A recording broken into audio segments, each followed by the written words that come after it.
Dear students, in the last lecture, we have seen the first part of the lesson An Astrologer's Day, written by Mr. R.K. Narayan. Yes, this lesson is taken from the book Malgudi Days, in which we come to know about a place where an astrologer was living with his family.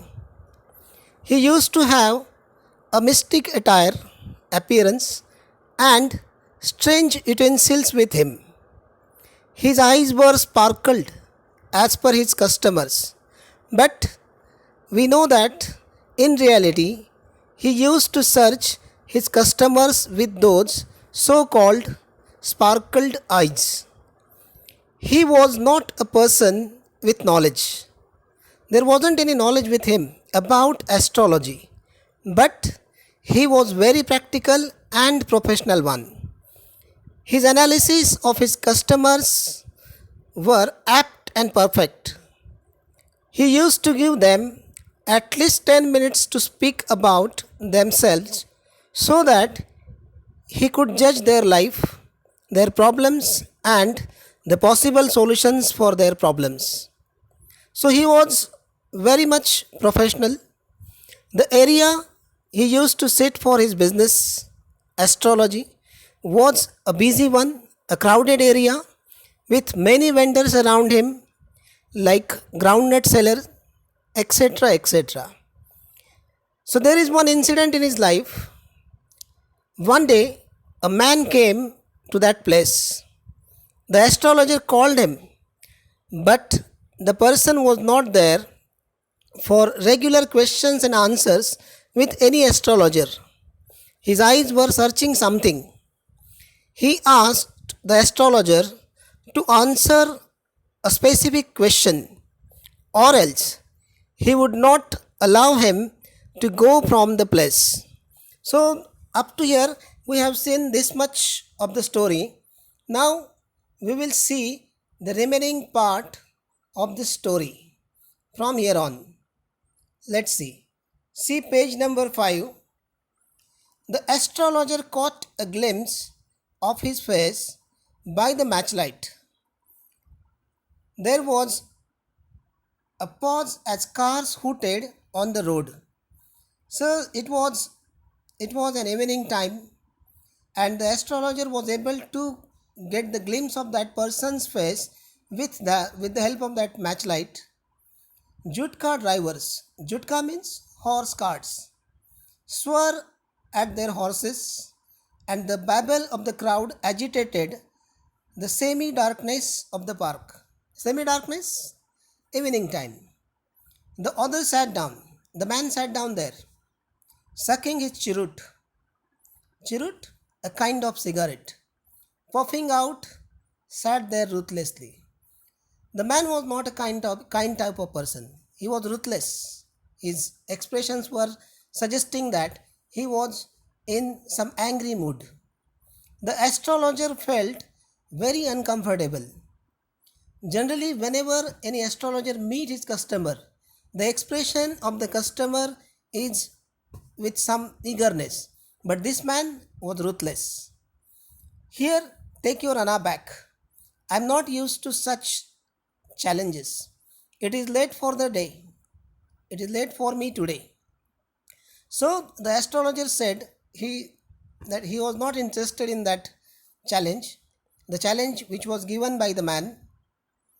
He made preparations to bundle up. The astrologer started bundling up all his utensils. The other held his wrist and said, "You can't get out of it now. You dragged me in while I was passing." The man said, "I didn't come to you. You dragged me in, and now there is no escape. There are only two choices for you. And see what are they? Either give me the answer of my question, or you will have to give all your money." See what he is trying to say. The astrologer shivered in his grip, and his voice shook and became faint. His confidence shattered. "Leave me today. I will speak to you tomorrow." So Very clearly, astrologer was trying to run away from the situation. The other thrust his palm in his face and said, challenge is a challenge. Go on. So astrologer was in dilemma what to do because the man challenged him and he said challenge is a challenge. And what was the challenge? Either answer the question of that man or to give whatever the money he earned for the day. He means the astrologer. The astrologer proceeded with his throat drying up. There is a woman. As you know that the no, man was there and the astrologer again tried to give some regular regular questions like this. Stop, said the other. I don't want all that. Shall I succeed in my present search or not? Yes, he was very specific in his question. He said, I'm not here to ask you about money, to ask you about any person who is trying to cheat me or something like that. He said, whether I will be successful or not in my present search. Answer this and go. It is very simple. Otherwise, I will not you let go till you disgorge all your coins. As I said, the man asked him only two choices, either answer his question or to give all his money. The astrologer muttered a few incantations and replied. Astrologer was surprised, but still he was trying to behave like a professional one. So he tried to utter few mantras, incantations, and replied, all right, I will speak, but will you give me a rupee if what I say is convincing? Still, that man is practical, astrologer. Though he was in some problem, though he was in some situation where he was trying to run away from, but still the professionalism. Otherwise, I will not open my mouth, and you may do what you like. The astrologer demanded 1 rupee instead of 50 paisa. After a good deal of haggling, means bargaining, the other agreed. The astrologer said, you were left for dead. Am I right? So, astrologer for the first time with a concrete words, he said, you were left for dead. Am I right? The man was happy. He said, tell me more. So, we can analyze that astrologer was bit right in his analysis. A knife has passed through you once, said the astrologer. Good fellow. He bared his chest to show the scar. What else?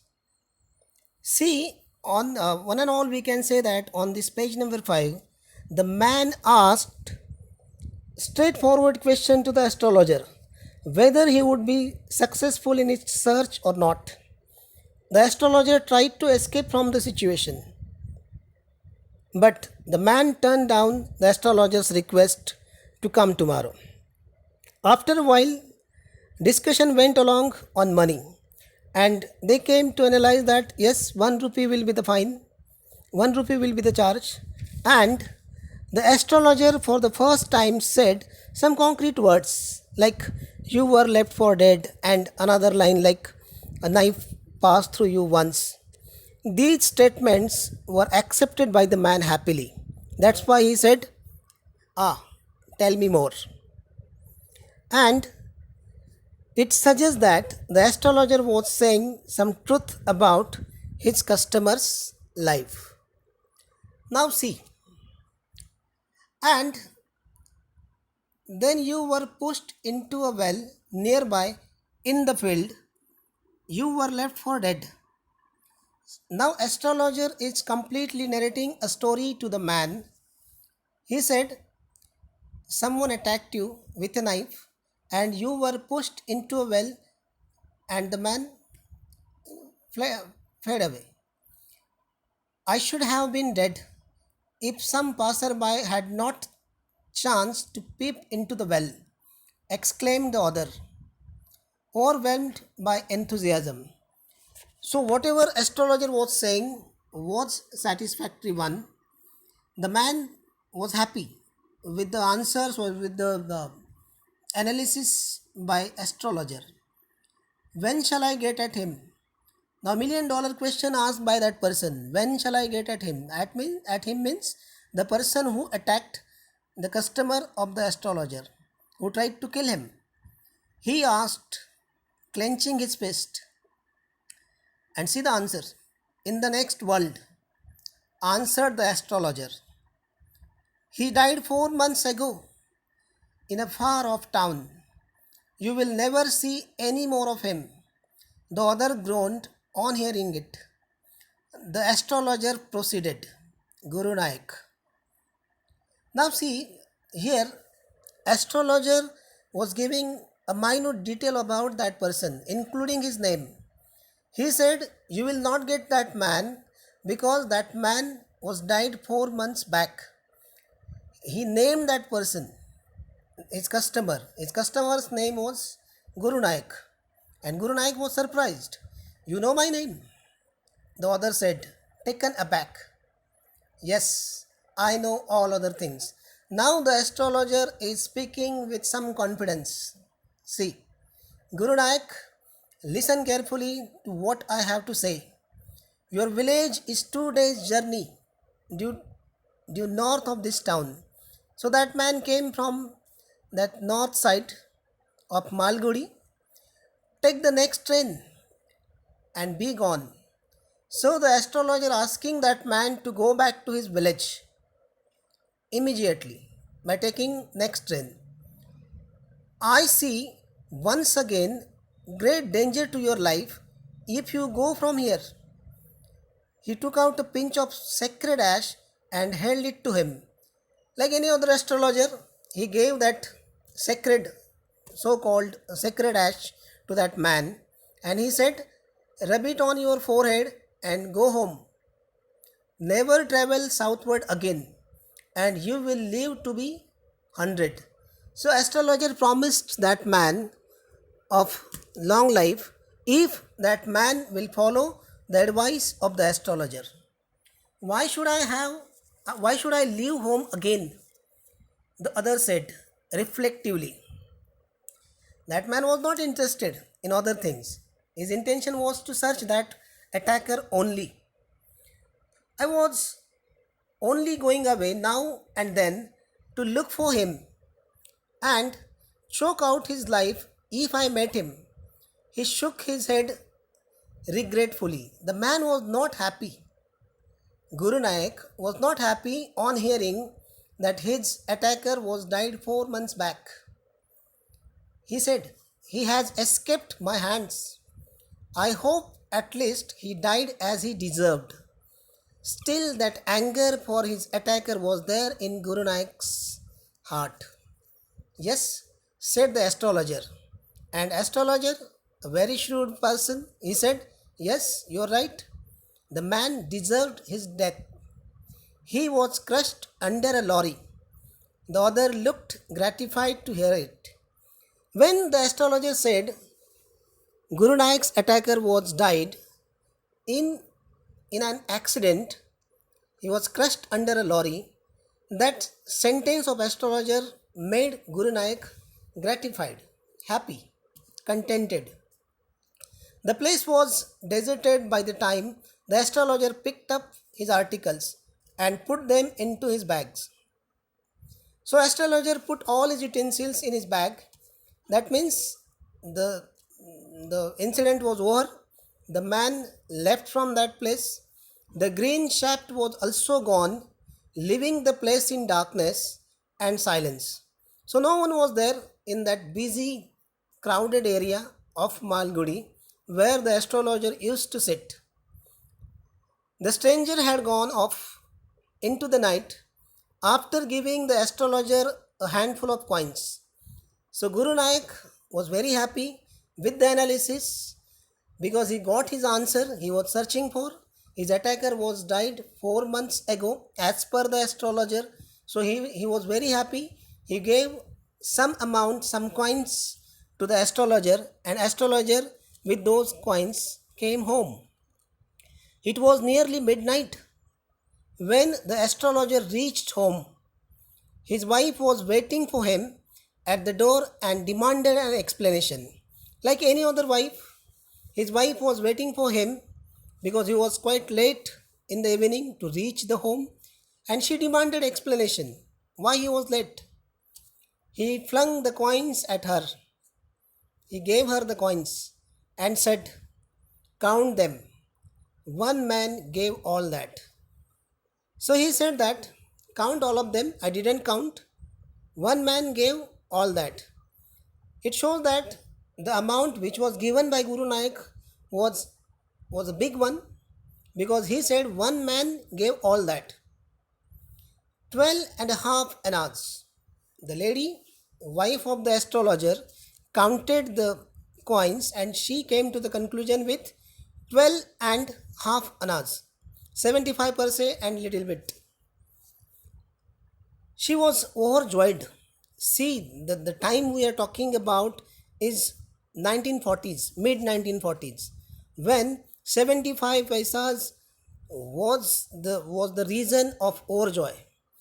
I can buy some jaggery and coconut tomorrow.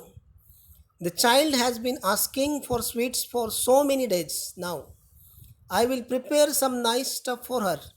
So, astrologer had a daughter, and when his wife saw that 12 and a half annas, she felt very happy. And she said, "Now with this money, I will make some sweet for our daughter. The swine has cheated me. He promised me a rupee." See the nature of astrologer. He said the man Guru Nanak promised him to give 1 rupee, but as he gave only 75 paisas and a little more, it was less than a rupee. So Guru Nanak cheated him as per the astrologer. She looked up at him. "You look worried. What is wrong?" She said, "You are a bit worried. What's wrong?" So on page number 6, one and all, in short, we can say that the page number 6 gives us the astrologer narrated the entire incident in Guru Nanak's life. He had a fight with someone, Guru Nanak, and he was about to die in that fight. Somehow he was saved by a stranger, a passerby, and Guru Nanak was in search of his attacker, the person who attacked him. From that moment, Guru Nanak was unhappy to hear that his attacker was died in an accident, as Guru Nanak himself wanted to kill his attacker. But the astrologer gave this information of the death of Guru Nanak's attacker, that he was died in an accident. As per the deal, Guru Nanak got his answer.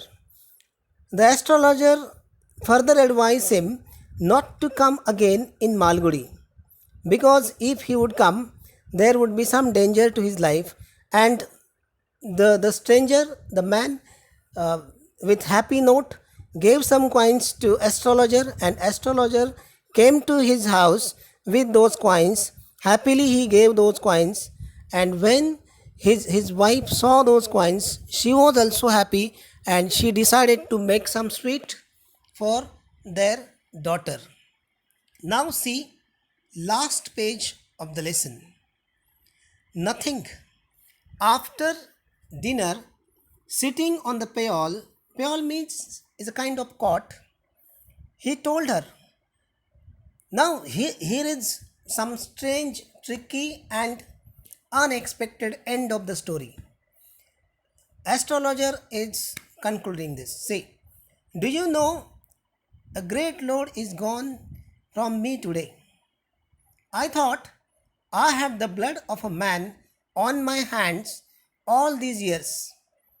That was the reason why I ran away from home, settled here and married you. He is alive." Now children, are you getting what he was trying to say? Yes, some of you may have got. Astrologer was the person Guru Nanak was looking for. Means Guru Nanak fought with the astrologer few years back in their village, and astrologer ran away from the village because he thought that he killed Guru Nanak in that fight. And after so many years, Guru Nanak came in front of him as a customer, and astrologer was able to solve this mystery with some reward as well, with some money. She gasped, "You tried to kill him?" "Yes, in our village, when I was a silly youngster, we drank, gambled, and quarreled badly one day. Maybe they were friends, astrologer and Guru Nanak. So, at young days, they fought with each other on a day because they were drank, gambled, and quarreled. All three scenes are together. So, what you can expect? Why think of it now? He said, gone are the days. It is over now. Time to sleep, he said, yawning, and stretched himself on the wall.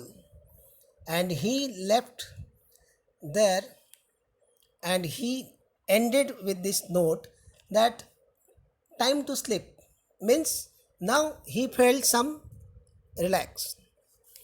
Now, on one and all, we can say that on page number 7, last and the most important page of the story, here the surprise element of the story comes at the end, where we come to know that the astrologer was the man who tried to kill Guru Nanak, the person who came as a customer, and ran away from the village. The astrologer ran away from the village long back, and he felt a sigh of relief by seeing Guru Nanak alive, and made it sure that Guru Nanak won't come to Malgudi again. So it proves that if you are a true professional person, you can do better job in any field. The astrologer proved himself a professional person, a witty person, a wise person who was able to save his future problems with his wit and professionalism. Thank you.